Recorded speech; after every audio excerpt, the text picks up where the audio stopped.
Alhamdulillahirabbil alamin, hamdan katsiran thayyiban mubarakan fih, kama yuhibbu rabbuna wa yarda.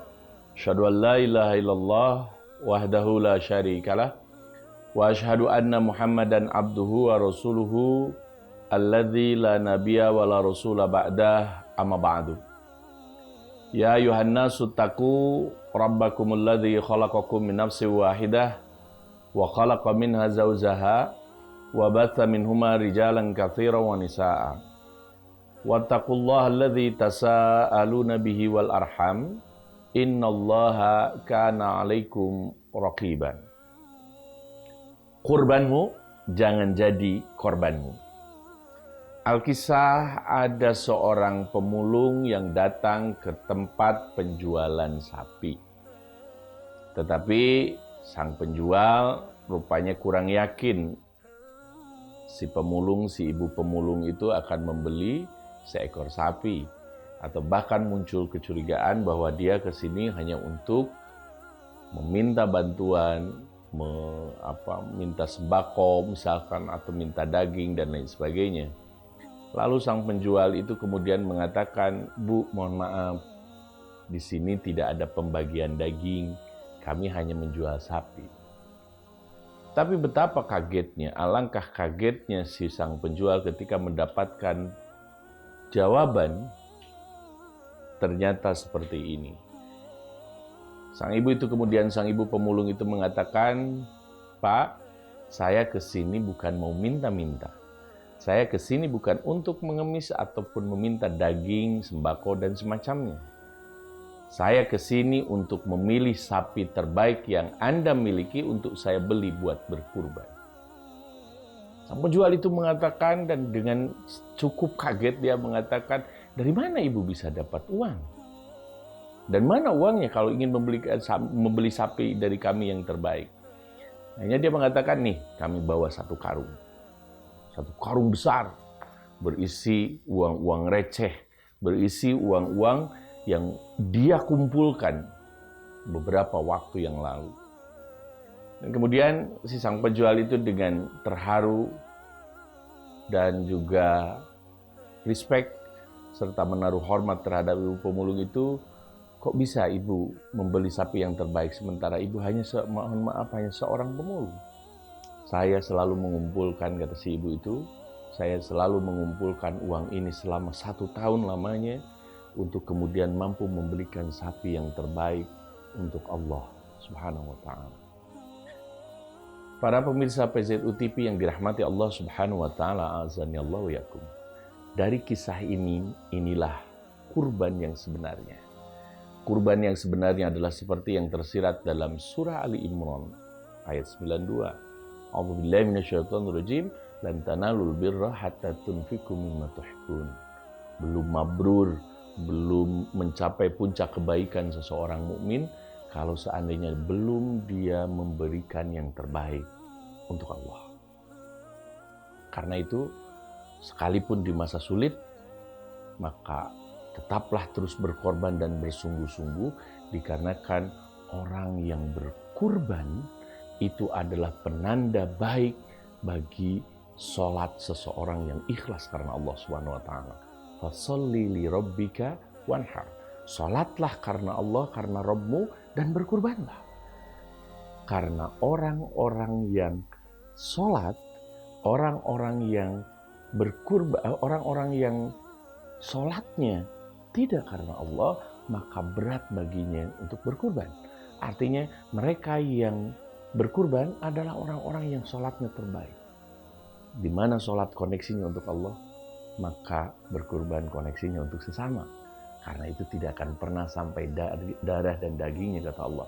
La yanalallaha luhumuha wala dima'uha walaki yanaluhu taqwa minkum. Ketakwaannya yang akan sampai, kesungguh-sungguhannya yang akan sampai.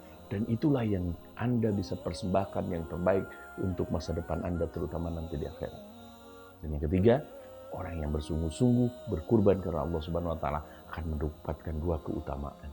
Di antaranya adalah yang pertama mendapatkan maghfirah, yang kedua mendapatkan ampunan, yang kedua mendapatkan surganya Allah Subhanahu wa Ta'ala. Itu apa? Alladzina yunfikuna fis sarra'i wad dharra, surah Ali Imran 133-134. bahwa orang yang senantiasa berinfak, sekalipun dirinya sulit, sekalipun sekarang pekerjaan menyusut, saldo juga sama berkurang, karena mungkin pekerjaan juga semakin berkurang, karena interaksi berkurang, karena semua orang di rumah saja dan lain sebagainya.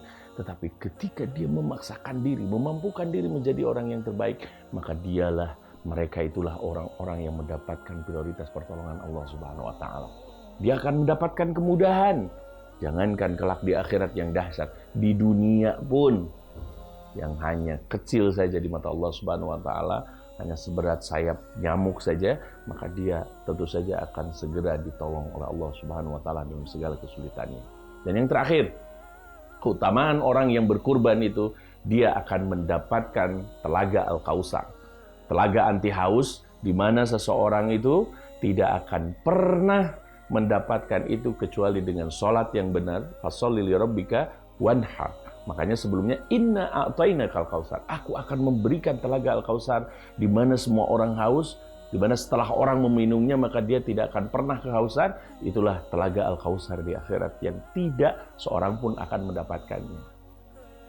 Inna syani'aka huwal abtar. Sesungguhnya yang terputus itu adalah al-abtar. Al-abtar itu orang yang mandul, yang nggak bisa memberikan keturunan, atau nggak punya anak laki-laki yang bisa meneruskan amal solehnya ataupun kekuasaannya. Ini menjadi bergengsi bagi seorang laki-laki karena ada penerusnya ke bawah. Tetapi yang disebut al-abtar, dia mandul. Nah, sesungguhnya orang yang mandul itu bukannya begitu, tapi yang tidak berkurban padahal dia mampu untuk memaksakan diri, untuk memampukan diri untuk berkurban. Karena itu, para pemirsa PJTU TV yang dirahmati Allah Subhanahu wa Ta'ala, azanillahu yakum, banyak lagi keutamaan-keutamaannya, sehingga kalau kita beli kendaraan mampu, mobil punya, motor punya, rumah juga dibayar, tetapi untuk kurban 1 tahun sekali, masa iya nggak sih untuk memaksakan diri dan memampukan diri menjadi orang yang terbaik di sisi Allah Subhanahu wa Ta'ala? Karena ada surga Al-Kautsar, telaga Al-Kautsar, belum lagi nanti dia adalah orang-orang yang tidak terputus dari rahmat dan berkah Allah Subhanahu wa Ta'ala. Karenanya kalau kemudian ada pendapat yang mengatakan bahwa sedekah dengan nilai yang sama itu lebih baik diutamakan pada saat ini karena orang tidak membutuhkan daging. Jelas, menurut kami itu adalah pendapat yang keliru. Dan menurut para ulama salaf, terutama Ibnu Taimiyah telah mengatakan bahwa para ulama telah sepakat sesungguhnya kurban sekalipun di masa pandemi dan di masa wabah, di masa sulit, tetap mesti dilaksanakan dan itu lebih afdol, lebih utama ketimbang dengan sedekah walau dengan nilai yang sama atau lebih.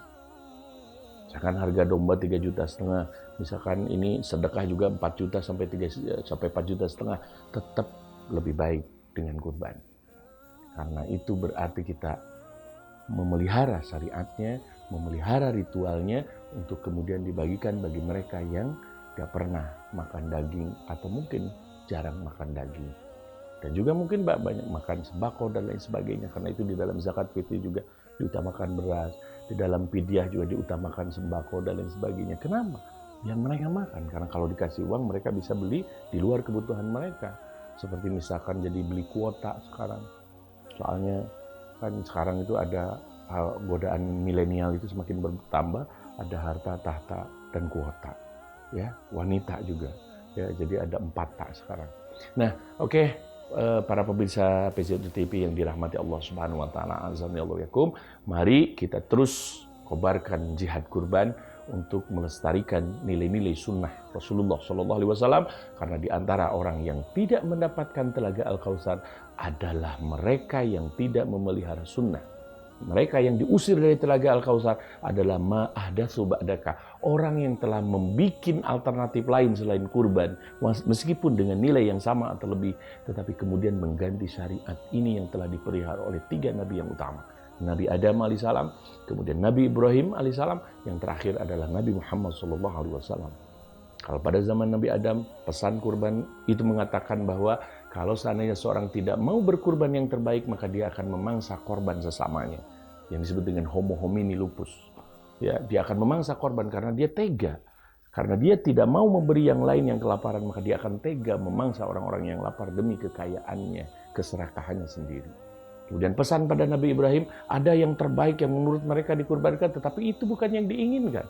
Mereka kurbankan perawan, mereka ke sungai Nil misalnya, ada yang korbankan bayi untuk disembelih dan lain sebagainya. Ternyata bukan itu. Sekalipun itu adalah milik Allah semuanya, tetapi ternyata Islam menggantinya dengan hewan sejenis kibas atau dengan hewan ternak yang kemudian disempurnakan pada zaman Nabi dari samaniyata azwaj. Ada 8 pasang yang bisa dikurbankan dan itu dipilih mana yang terbaik dari 4 hewan ternak yang diajukan oleh Allah Subhanahu wa taala di dalam surah Al-A'raf. Para pemirsa PJTU TV yang dirahmati Allah Subhanahu wa taala, a'azzanillahu yakum. Jadi memelihara kurban adalah memelihara sunnah, memelihara bagaimana fungsi-fungsi sosial, bahwa kita adalah homo homini socius, bahwa kita adalah makhluk yang bergantungan kepada yang lain, karena untuk menciptakan kita karena Allah Subhanahu wa taala adalah mewujudkan kepedulian kepada sesama. Jangan mengukur pengorbanan ataupun kurban ini dari orang kota saja. Banyak daerah-daerah pelosok yang tentu saja membutuhkan uluran dan pertolongan kita, bahkan mereka mungkin tidak pernah memakan daging kecuali setahun sekali. Itu saja yang saya sampaikan. Mudah-mudahan bermanfaat. Rabbana atina fid dunya hasanah wa fil akhirati hasanah wa qina adzabannar. Aqulu qouli hadza wa astaghfirullah li wa lakum. Assalamualaikum warahmatullahi wabarakatuh.